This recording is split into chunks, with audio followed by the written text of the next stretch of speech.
ಕರ್ನಾಟಕ ರಾಜ್ಯದ ಹಾಸನ ಜಿಲ್ಲೆ ಅರಸೀಕೆರೆ ತಾಲೂಕು ಕಣಕಟ್ಟೆ ಹೋಬಳಿ ರಾಂಪುರದ ಗೊಲ್ಲರಹಟ್ಟಿಯಲ್ಲಿ ವಾಸವಾಗಿರುವ ಮೃಡನ ಭಕ್ತರಾದ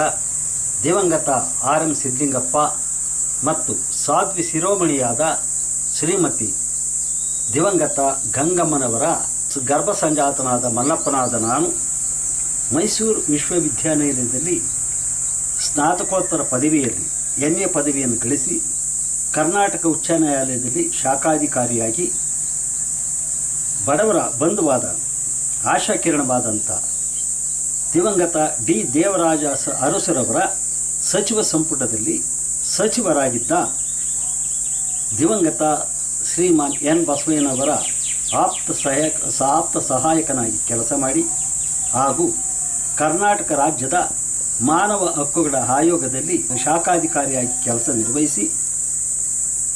ನಿವೃತ್ತಿಯಾದ ನಂತರ ಕೆಲವು ಭಕ್ತಿಗೀತೆಗಳು ಕವನ ಸಂಕಲನಗಳು ನನ್ನ ಸ್ವಇಚ್ಛೆಯಿಂದ ರಚಿಸಿ ತಮ್ಮೆಲ್ಲರ ಮುಂದೆ ಇಡಲು ಇಚ್ಛಿಸುತ್ತೇನೆ. ಇದಕ್ಕೆ ಶ್ರೀಮತಿ ಭಾರತಿ ಭಟ್ಟರವರು ಅವರ ಸಹಯೋಗದಿಂದ ಯೂಟ್ಯೂಬಿನಲ್ಲಿ ಅಳವಡಿಸಿ ಚಾನಲ್ಗಳ ಮುಖಾಂತರ ತಮ್ಮೆಲ್ಲರ ಮುಂದೆ ಮಂಡಿಸಲು ಇಚ್ಛಿಸುತ್ತೇನೆ.